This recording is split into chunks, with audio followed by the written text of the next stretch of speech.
रस, we were talking about रस. रसाः स्वादु आम्ल लवण तिक्त उष्ण कषायकः. तो मधुर आम्ल लवण तिक्त कटु कषाय या कटु तिक्त कषाय, जैसे भी आप बोलो. स्वादु मतलब मधुर मीठा, आम्ल मतलब खट्टा, लवण मतलब सॉल्टी, तिक्त का मतलब कड़वा, उष्ण या कटु का मतलब तीखा, और कषाय का मतलब कशैला, फिटकरी जैसा. Which doesn't taste. कषाय रस किसका होता है? फिटकरी का होता है. फिटकरी मतलब एलम. तो अगर किसी को कषाय रस देखना है तो एक बार एलम को चाट लीजिए, या फिर कषाय रस अगर और अच्छी तरह से देखना है तो सुपारी खा लिए. सिर्फ प्लेन सुपारी, कोई मतलब वो ये वाली नहीं, प्रोसेस्ड सुपारी नहीं, प्लेन सुपारी तोड़ के अगर खा लेंगे तो उसका जो टेस्ट आता है दैट इज कषाय रस.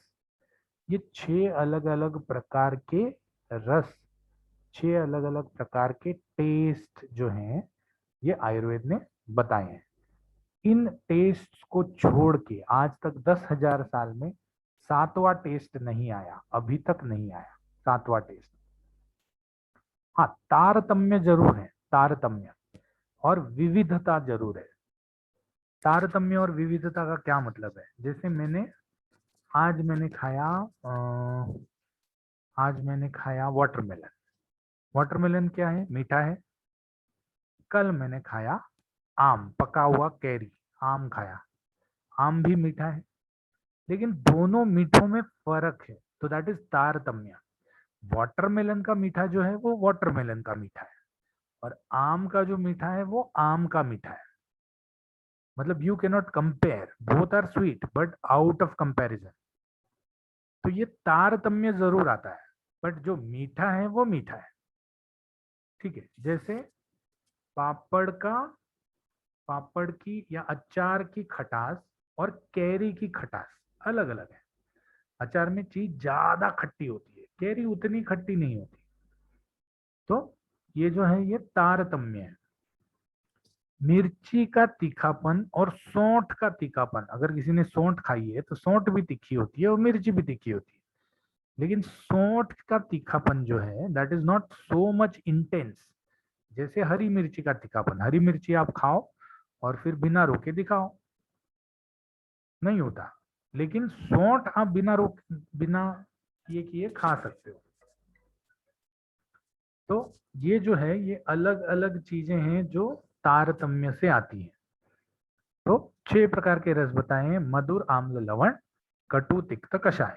मधुर मतलब स्वीट, आम्ल मतलब खट्टा, लवण मतलब सॉल्टी, कटु मतलब कड़वा नहीं तीखा, तिक्त मतलब तीखा नहीं कड़वा. ध्यान रखिए, कटु और तिक्त एक दूसरे के उल्टे हैं, नहीं तो यूजुअली ये गड़बड़ हो जाता है. कटु मतलब कड़वा नहीं तीखा, तिक्त मतलब तीखा नहीं कड़वा.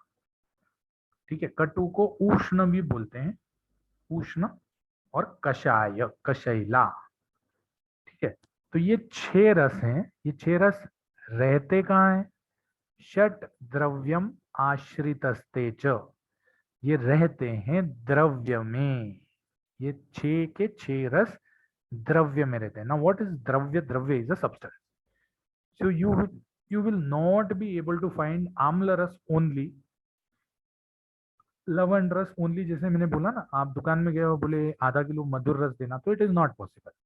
ही विल गिव यू अ द्रव्य, he will give you a substance which contains मधुर रस. तो इसीलिए ये सब रस जो है वो उनका कहना है कि ये द्रव्य में आश्रित है.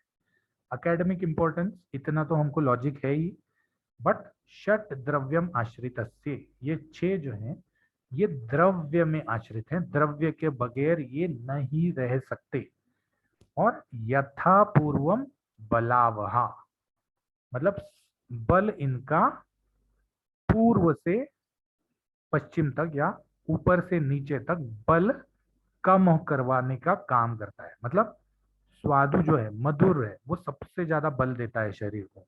उससे थोड़ा कम आम्ल देता है, उससे थोड़ा कम लवण देता है. फिर तिक्त जो है वो उससे थोड़ा कम बल देता है, बल निकालने का काम ज्यादा करता है. उससे थोड़ा ज्यादा निकालने का काम उष्ण करता है या कटु करता है, और सबसे ज्यादा बल का नाश करने का काम कषाय करता है। यथा पूर्वम बलावहा, इस कंसेप्ट को समझने के लिए हमको ओला कैब का ये देखना पड़ेगा। 1 to 6 तक उनके ये रहते हैं, 1 to 6 तक या 1 to 5 तक रहते हैं। 1 मतलब ग्रेटली सेटिस्फाइड, 2 मतलब ओके, 3 मतलब नॉट सेटिस्फाइड, 4 मतलब डिससेटिस्फाइड, और 5 मतलब ग्रेटली डिससेटिस्फाइड। तो इस वैसे ही सबसे ज्यादा मधुर रस बल देता है शरीर को, उससे कम आम्ल, उससे कम लवण, फिर तिक्त। ज्यादा बल देना लेना ज्यादा कुछ नहीं होता, उष्ण उससे ज्यादा बल ले लेता है, और कषाय जो है वो उससे ज्यादा बल की हानि करवाता है। ये पहले 2 लाइन में लिखा है उन्होंने। अब अगर बल की हानि करवाता है तो फिर कषाय रस क्यों लेना है? कषाय रस लेना ही नहीं है। वैसे नहीं है ये। कभी कभी अगर आदमी वीक हो तो शरीर के धातुओं को बढ़ाने का काम करने के लिए आपको फ्रॉम 3 to 1 जाना पड़ता है। और अगर आदमी के धातु बढ़े हुए हो, ही इज ओवर नरिश्ड, तब उनके धातुओं का बल कम करने के लिए, अंडर नरिश्ड करने के लिए आपको 3 से 6 की तरफ जाना पड़ता है। तो जो बहुत पतला है उनको पहले 3 रस दे दो, जो बहुत मोटे हैं उनको आखिरी के 3 रस दे दो। सिंपल सा चीज है। इसका भी बहुत अच्छा एग्जाम्पल है कि अगर मैं मोटा हूँ, जो कि मैं थोड़ा बहुत हूँ, तो अगर मैं मोटा हूँ और अगर मैं शक्कर छोड़ दूँ, खट्टा छोड़ दूँ, और लवण रस या सॉल्टी चीजें छोड़ दूँ, तो इसके बदले में मैं सिर्फ मिर्ची खाऊं, सब्जी खाऊं, और थोड़ा बहुत करेला वगैरह खा लूं, तो क्या मेरा शरीर कम होते नहीं जाएगा? जाएगा, 100% जाएगा। तो ये जो है, इसीलिए बलावहा दोनों तरह से काम करता है। धातुओं का बल बढ़ाने के लिए भी काम करता है, और धातुओं की वृद्धि कम करने के लिए भी काम करता है। तो अब इन रसों का दोषों के साथ क्या संबंध है? तो कितने बढ़िया बढ़िया लाइन में उन्होंने लिखा है। तत्राद्या मतलब तत्र, तत्र मतलब ये 6 रस, तत्र मतलब ये 6 रस। आद्या, आद्या मतलब पहले के 3, आद्य 3। तत्र आद्या मारुतम घ्नन्ति, मारुत मतलब वायु, घ्नन्ति मतलब डिस्ट्रॉय करता है या कम करता है, उसको, उसके बल को कम करता है। तो तत्राद्या मारुतम घ्नन्ति। त्रयः तिक्तादया कफम, ये लास्ट के जो 3 है, तिक्त आदि जिनके हैं, ऐसे लास्ट के 3, त्रयः तिक्तादया कफम, कफम घ्नन्ति मतलब कफ को कम करते हैं। तो पहले 3 वात को कम करते हैं, दूसरे 3 कफ को कम करते हैं, और कषाय तिक्त मधुरा पित्तम, कषाय तिक्त मधुरा पित्तम, ये 3 जो रस हैं ये पित्त को कम करते हैं। तो ये एक श्लोक याद रखने से जिंदगी भर के लिए आपको दोष और रसों का संबंध याद रह जाता है। इसीलिए फर्स्ट अध्याय का हर श्लोक इंपॉर्टेंट है।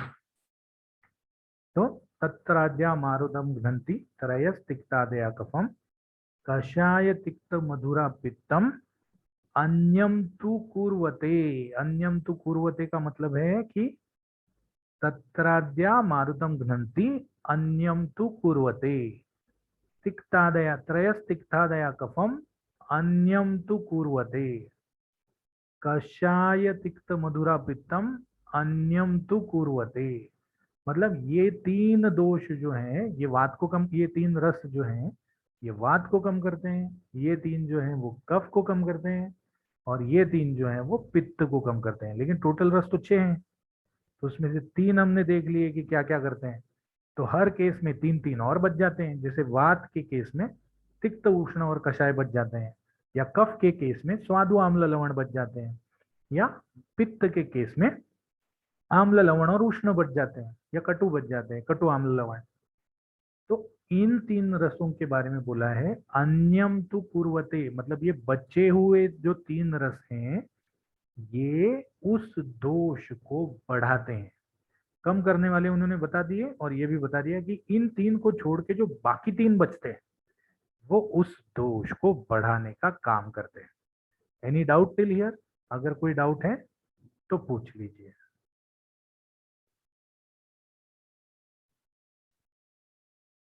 ओके, तो let us go on sir the मारुतम ग्रंथि। मारुत मतलब परिवर्तन। वायु, वायु सिनोनिम है, वायु का वात का सिनोनिम है मारुत। और घनंती मतलब डिस्ट्रॉय करना या कम करना, उसकी पावर कम करना, बढ़े हुए वायु को शांत करना। हम बोलते हैं ना घनन मतलब किसी का रोगघ्न मतलब रोग को दूर करने वाला या रोग को खत्म करने वाला। वैसे घनंती मतलब खत्म करना या दूर करना या शांत करना, उसको घननन बोलते हैं। और कोई डाउट? परिवार समझाओ ना सर। फिर एक बार समझाऊं?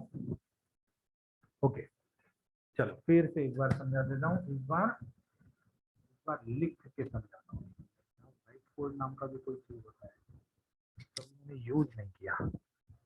एनोटेट में mouse select draw spotlight eraser format. हाँ, अब दिख रहा है white board? Yes sir. Yes sir. Yes sir. Okay, तो हमारे जो रस हैं मधुर, आम्ल, लवण, तिक्त, कटु और कषाय। कषाय को हम KS लिख देते हैं।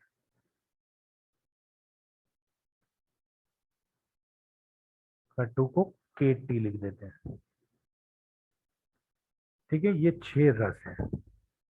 इन 6 रसों में पहले 3 जो रस हैं, एक तत्राद्या, 1 2 3, ये 3 रस हैं। तत्राद्या मारुतम घ्नन्ति मतलब वात को, मारुत मतलब वात, वात को कम करता है, वात को कम करता है, वात को डिस्ट्रॉय करता है, वात को कंट्रोल रखता है। तो तत्राद्या मारुतम घ्नन्ति। अन्यम तु कुर्वते, मतलब बचे कौन से? ये 3 बचे, 1 2 3। तो ये 3 जो हैं ये वात को बढ़ाने का काम करते हैं। अन्यम तु, तत्राद्या मारुतम घ्नन्ति में अन्यम तु ये 3 बच गए, वात को बढ़ाने का काम करते हैं। वात का समझ में आया? तो अब चलते हैं पित्त पे, सॉरी कफ पे चलते हैं। कफ में उन्होंने क्या बोला है? कफ में उन्होंने बोला है त्रयस तिक्तादया कफम, मतलब तिक्त आदि जो 3 रस हैं वो कफ को कम करते हैं। तो ये जो तिक्त आदि 3 रस हैं कफ को कम करते। तो इसमें अन्यम कौन आ गया? अन्यम तो पूर्वते, इसमें अन्यम ये 3 आ गए। तो ये 3 जो हैं ये कफ को बढ़ा देते हैं। ओके, तो पहले 3 वात को कम करते हैं, आखिर के 3 कफ को कम करते हैं, आखिर के 3 कफ को बढ़ाते हैं, वात को बढ़ाते हैं, और पहले 3 कफ को बढ़ाते हैं। ये कफ बढ़ा देंगे, सेम ये 3 वात कम करेंगे।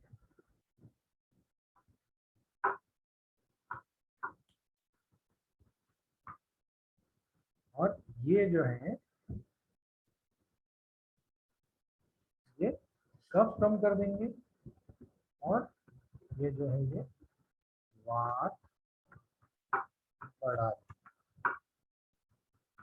हमने जब दोष देखे थे तो हमने ये देखा था कि वात और कफ जो है वो एक दूसरे के विरुद्ध है। तो जो एक को बढ़ाने वाला है वो दूसरे को कम कर देगा। यहां तक कोई भी डाउट नहीं होगा। अब पित्त को समझते हैं। पित्त में उन्होंने क्या कहा है कि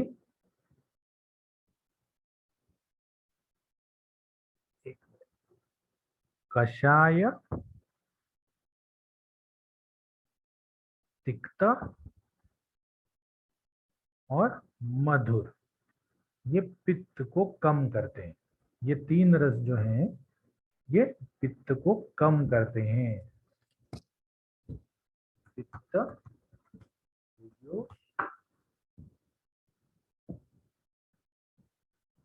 पित्त, पित्त,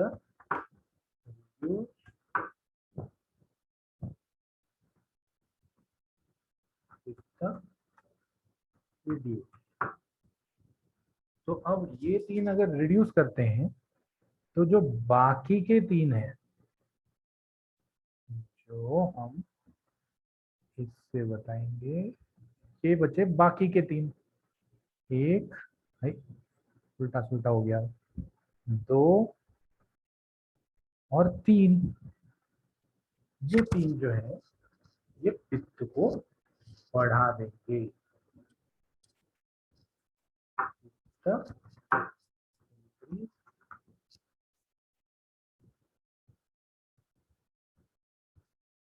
पित्त,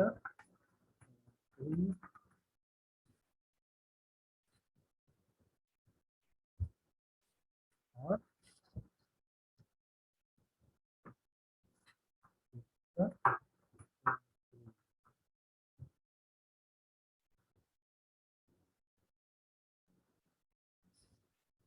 समझ में आ गया? कोई डाउट?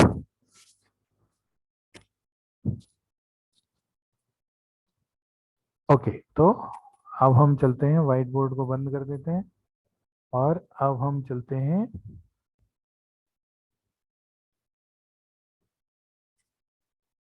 नेक्स्ट। तीन प्रकार के द्रव्य बताए उन्होंने। द्रव्य के तीन प्रकार कर दिए, शमनम, कोपनम, स्वस्थहितम। द्रव्यम इति त्रिधा। द्रव्य को उन्होंने तीन पार्ट्स में डिवाइड कर दिया। एक शमनम, शमनम मतलब दोषों को शांत करने वाले। दूसरा कोपनम, दोषों को बढ़ाने वाले, एक दोषों को कम करने वाले, एक दोषों को बढ़ाने वाले। और एक स्वस्थ हितम, मतलब दोषों के साथ ज्यादा उनका कोई संबंध नहीं आता, उनका संबंध धातुओं के साथ ज्यादा आता है, अग्नि के साथ ज्यादा आता है। खाओ पियो मस्त रहो। स्वस्थ हितम वाले दोषों से ज्यादा पंगा नहीं लेते। जैसे जैसे छाछ है। सर क्या हाँ, आपने स्क्रीन शेयर की है? नहीं किया, वो मेरा तो व्हाइट बोर्ड पे ही रह गया। सर अब ठीक है? Yes sir. हाँ बस अब ठीक है। ओके, तो तीन प्रकार के द्रव्य उन्होंने बता दिए, शमनम, कोपनम, स्वस्थहितम। द्रव्यम इति त्रिधा। शमन द्रव्य जो है वो शमन द्रव्य दोषों को शमन करना या कम करने का काम करते हैं। कोपन द्रव्य जो है वो दोषों को बढ़ाना या वृद्धि करने का काम करते हैं। और स्वस्थ हितम मतलब ऐसे द्रव्य जो ज्यादा दोषों के साथ झगड़ा वगड़ा नहीं करते, वो स्वस्थ आदमी को स्वस्थ रखने का काम करते हैं। जैसे छाछ है, मात्रावत लिया गया चावल है या दूधी की सब्जी है, तो ये ज्यादा दोष प्रकोप या मतलब दोष के झमेले में पड़ते ही नहीं। ये शरीर को पोषण देने का काम करते हैं, राइट पोषण देने का काम करते हैं। तो उन्होंने द्रव्यों को तीन प्रकार में डिवाइड कर दिया। तो अब ये तीन प्रकार से हमको समझने का क्या है? समझने का यह है कि जो स्वस्थ आदमी है वो तो स्वस्थ हित द्रव्य ले, सही है, क्योंकि उसका ना दोष बढ़ना चाहिए ना दोष कम होना चाहिए, बढ़ा तो भी तकलीफ, कम हुआ तो भी तकलीफ। तो उसने ऐसे द्रव्य मात्रा में लेने चाहिए। कोई भी चीज मात्रा के विरुद्ध लो तो नुकसान करती है, मात्रा के विरुद्ध लो तो नुकसान करती है। जैसे जैसे चावल है, तो चावल कितना खाना चाहिए, समझो 2 कटोरी मेरे लिए बहुत हो जाता है, रोज 2 कटोरी बहुत हो जाता है। तो अगर मैं 2 कटोरी खाऊं तो स्वस्थ हितम, मेरे शरीर को कोई नुकसान नहीं होगा, पचेगा भी ठीक से, धातुओं को पोषण भी करेगा, दोषों के साथ कोई ज्यादा इंटरमिंगल भी नहीं करेगा, कोई झगड़ा उगड़ा नहीं करेगा, भाई तुम अलग मैं अलग। लेकिन वही अगर वही चावल जो स्वस्थ हित चावल है, वो अगर मैं दिन में 8 कटोरी खाऊं तो मैं जरूरत से ज्यादा खा रहा हूं, तो ऐसे टाइम पे वो कोपन हो जाएगा, वो कफ को बढ़ा देगा क्योंकि मधुर रस वाला है। वही अगर मैं दिन में 2 कटोरी की जगह पर 2 चम्मच चावल खाऊं, कम कर दूं मात्रा, तो वो क्या करेगा, वो वात को बढ़ा देगा क्योंकि मेरी डेली रिक्वायरमेंट्स पूरी नहीं हो रही। तो स्वस्थ हित द्रव्य जो है उस स्वस्थ आदमी को स्वस्थ रखने के लिए है, प्रोवाइडेड मात्रावत लिया जाए, मात्रावत लिया जाए, सही क्वांटिटी में लिया जाए। तो ये स्वस्थ हित द्रव्यों के बाद 2 द्रव्य और बचते हैं, एक शमन वाले एक कोपन वाले, एक जो दोषों को कम करते हैं और एक जो दोषों को बढ़ाते हैं। तो शमन और कोपन जो है वो दोनों इंपॉर्टेंट है, क्योंकि जब दोष कम हुए होते हैं तब हमको कोपन द्रव्य से चिकित्सा करनी पड़ती है, और जब दोष कोपन हुए होते हैं तो हमको शमन द्रव्य से चिकित्सा करनी पड़ती है। वात बढ़ा हुआ है तो वात को शांत करने के लिए द्रव्य दो, वात कम हुआ है तो वात को बढ़ाने के लिए द्रव्य दो। तो इसीलिए द्रव्यों को उन्होंने, सब्सटेंस को उन्होंने 3 प्रकार में डिवाइड किया है, शमनम, कोपनम, स्वस्थहितम, द्रव्यम इति त्रिधा। द्रव्य 3 प्रकार के होते हैं, त्रिधा, 3 टाइप्स। उसके बाद उन्होंने वीर्य का, मेरे ख्याल से टाइम खत्म हो गया ना, यस 12 बज गए, टाइम खत्म। तो वीर्य जो है वो हम अगली बार लेंगे। सिर्फ एक ही किसी का ये आया था, आई होप उसने दे दिया होगा, नहीं तो मैं चैट चैट से देख के मैं अटेंडेंस लगा दूंगा। So thank you so much for attending the lecture. And sir, you have yet to upload the lectures on Moodle, right? Right, because कारण ये है कि यहाँ पर इंटरनेट बहुत कॉलेज में स्लो है ना। हाँ okay sir, we were just thinking कि आपने जैसे बोला कि जैसे ही करोगे और अभी अपलोड हो तक जाएगा, नहीं किया। जैसे ही अपलोड हो जाएगा, you will get to see it on Moodle। ये क्या है, ये लेक्चर्स नए हैं, कुछ लेक्चर्स पुराने हैं जो अभी तक पढ़ाई नहीं गए हैं, तो वो मतलब वो तो मैं ट्रांसफर कर सकता हूँ अगले पिछले बैच से आपके बैच में, लेकिन वो अभी तक पढ़ाया ही नहीं गया, तो वो ट्रांसफर करके कुछ यूज नहीं है। तो सर हाँ, सर वो रुक्सो का मतलब ड्राइनेस होता है और खर का, तो रुक्सो और खर का मीनिंग सेम ही होता है, नहीं, खर मतलब रफनेस, और रुक्सो मतलब स्पंज, ड्राइनेस। सुनो सुनो, स्पंज, स्पंज देखा है, हाँ सर। स्पंज के को हाथ लगाओगे तो सॉफ्ट लगता है, हाँ। लेकिन ड्राई लगता है, नहीं। ड्राई लगता है ना स्पंज। अच्छा हाँ, ऊपर से। तो that is the difference between softness and dryness. कोई ओके चीज सर। सॉफ्ट हो सकती है लेकिन ड्राई होगी ही नहीं, होगी ही ऐसा नहीं। अच्छा, गुलाब जाम देखा, रसगुल्ला देखा है, रसगुल्ला, हाँ सर। रसगुल्ला सॉफ्ट रहता है, हाँ। ड्राई रहता है, नहीं रहता। तो this is the difference between softness and dryness. जो चीज मतलब किसी चीज को घसने के लिए वो कारपेंटर के पास टूल रहता है, वैसे डॉट डॉट वाला, या sand paper, sand paper, sand paper जिससे हम बहुत सारी चीजें घसते हैं। Sand paper is rough, sand paper is rough, so that is khara, roughness is kharata, roughness, and dryness is शुष्कता, dryness is शुष्कता। पहले चमड़ी में ऑयल कम हो जाता है, फिर चमड़ी रफ हो जाती है। तो दोनों वात के ही गुण है, शुष्कता भी और खरता भी। लेकिन दोनों में फर्क है, वो समझना चाहिए। One is roughness, one is dryness. और कोई doubt? Can we find the prakriti of plants also, और there are some other methods to treat them?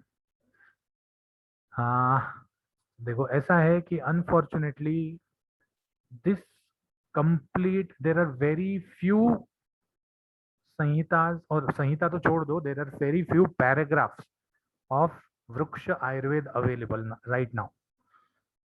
मतलब शायद पहले होता था, अब नहीं है, डिस्ट्रॉय हो गया है सब knowledge, that may be one, but there are very limited references of Vriksha Ayurveda.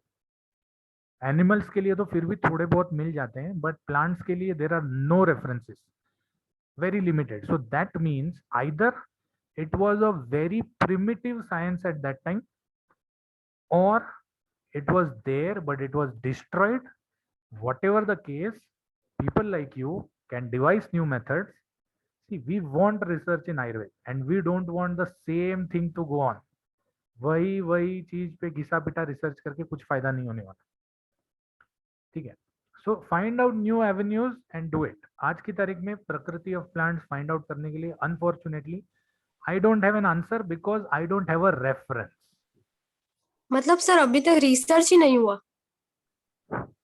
अभी तक किसी ने लिया नहीं है ये। इसका कारण बताता हूँ। कारण ये है कि देखो, प्लांट्स पे agricultural science is researching a lot. Hybrids आ गए, जेनेटिक प्लांट्स आ गए। जेनेटिक प्लांट्स जो हैं, that is a very nice way of, जैसे केला सब लोग खाते हैं। केला जो है, आपने कभी बीज वाला केला देखा ही नहीं होगा ना? बीज वाला केला देखा है कभी? नहीं सर। अफ्रीका। तो केला तो फल है, तो फल में अफ्रीका में। अफ्रीका में? आप अफ्रीका जाके आए लगता है। तो केला फल है। फल बिना बीज के कैसे हो सकता है? नहीं हो सकता। बट पहले जमाने में केले में बीज होते थे। मेरे दादाजी बोलते थे कि ब्लैक कलर के सीड्स मिलती थी केले में। लेकिन जैसे जैसे एग्रीकल्चरल साइंस डेवलप हो गया, उन्होंने ऐसी ऐसी वैरायटीज बना दी कि अब केले में बीज ही नहीं आता। तो this is what is hybridization. It might be good, it might be bad, I don't know, that this is not a platform to discuss. But unfortunately science has helped, or rather agriculture has taken more from the recent developments in modern physics, chemistry and biology rather than Ayurveda taking up agriculture. तो इसीलिए इसका अभी तक, but if anybody is interested, see research में दो issue आते हैं। Research में एक इशू आता है who is going to do, the second issue is who is going to sponsor. क्योंकि कोई भी रिसर्च में पैसा लगता है, who is going to sponsor is also one of the major factors. आप 10 जगह जाके 10 बोटेनिकल गार्डन्स में प्लांट स्टडी करोगे कि एक केला यहाँ का, एक केला वहाँ का, एक केला यहाँ, एक जलगांव का केला, एक असम का केला, जाने आने में खर्चा होगा, उतना टाइम जाएगा। तो विदाउट अ स्पॉन्सर और without resources nobody is going to do. और unfortunately today, because agriculture has become a more, क्या कहते हैं उसको, मतलब कितना एक एकड़ में कितना production based, agriculture has become a production based exercise.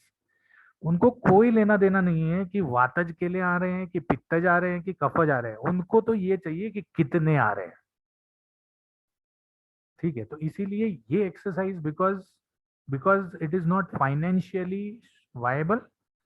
दूसरा, because there are no sponsors, unfortunately there is no research on any part of agriculture. अगर एग्रीकल्चर में आयुर्वेद से रिलेटेड कोई ये हो रहा है, रिसर्च हो रहा है, तो that only means that we are getting this from कि भाई स्टैंडर्डाइजेशन, कौन से जगह की हल्दी में ज्यादा कर्क्यूमिन मिलता है, क्योंकि कर्क्यूमिन बिकता है। तो कौन सी जगह की हल्दी में ज्यादा कर्क्यूमिन मिलता है is a research which is happening. But हल्दी का प्रकृति अनफॉर्चुनेटली नो। और कोई डाउट? ओके सर हाँ, सर। सभी दोष मीन्स जो त्रिदोष है उसकी strength up to down top to down decrease होगी ना? नहीं, त्रिदोष आर इक्विलिब्रियम, ये बीच में रहते हैं, they are at a zero level. Zero से ऊपर गए तब भी तकलीफ, जीरो से नीचे गए तो भी तकलीफ। मतलब सर आपने जो ये हमें बल का जो समझाया, वात पित्त कफ तीनों को लागू नहीं पड़ेगा वो वाला? रसों के मीन्स बल का संबंध, मधुर अम्ल लवण, रसों का ना, मधुर की स्ट्रेंथ ज्यादा है। हाँ। मधुर की स्ट्रेंथ ज्यादा है वात कम करने की, उससे कम स्ट्रेंथ आम्ल की है, उससे कम स्ट्रेंथ लवण की है। मतलब अगर वात को कम करना है तो सबसे अच्छा काम करेगा मधुर रस। मधुर रस नहीं हो तो आम्ल रस दे दो, आम्ल नहीं है तो लवण तो दे दो यार। ये यस सर। और कोई डाउट? एक और आवाज आई थी। सर हाँ,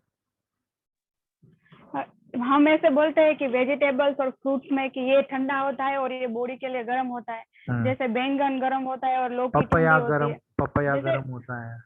हाँ, तो जैसे किसी को एसिडिटी हुई है तो आंवला आंवला हम बोलते हैं कि ठंडा होता है, पर वो खट्टा होता है, तो उससे पित्त बढ़ता है या घटता है? आंवला खट्टा होता है, लेकिन आंवले में 6 रस होते हैं, टोटल मिला के 6 रस होते हैं आंवले में। और हाँ इसमें इसमें क्या है, आंवले को खाया है आपने, राइट? हाँ आंवला खाया है? आंवला, आंवले के बाद पानी पीने के बाद कैसा लगता है? हाँ, मीठा लगता है। मीठा लगता है ना, तो इसका मतलब मधुर रस भी है उसमें। हाँ। खट्टा भी है, वो अच्छा। लवण भी है, वो कषाय भी है।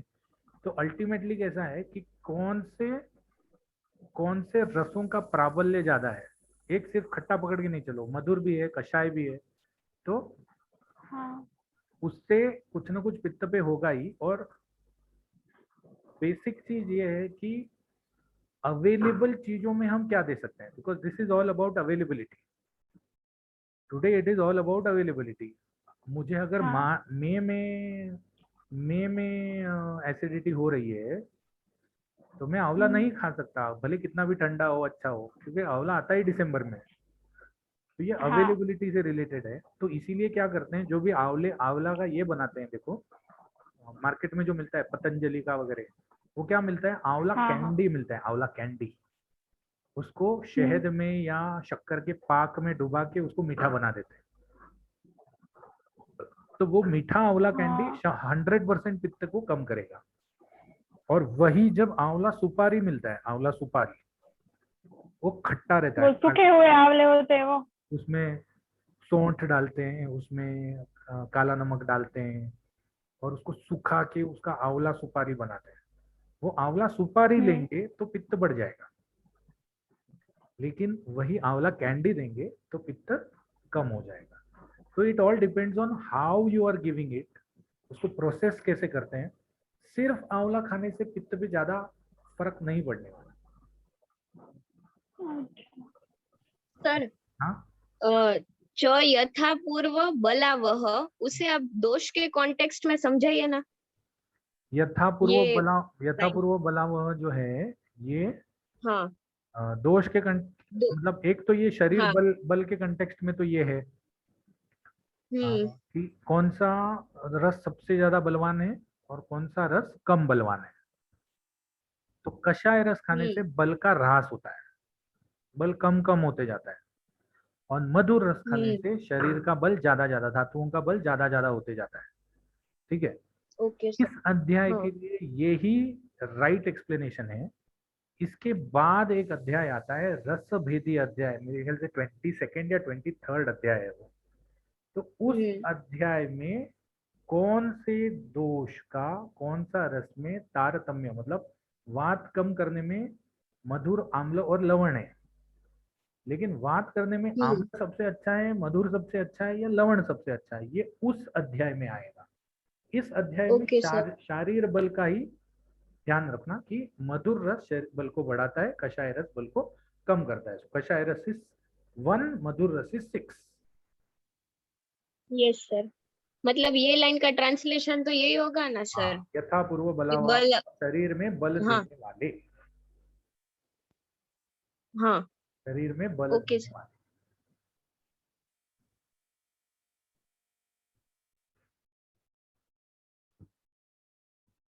ठीक है, तो we meet tomorrow. Thank you so much for attending the meeting and have a very nice day.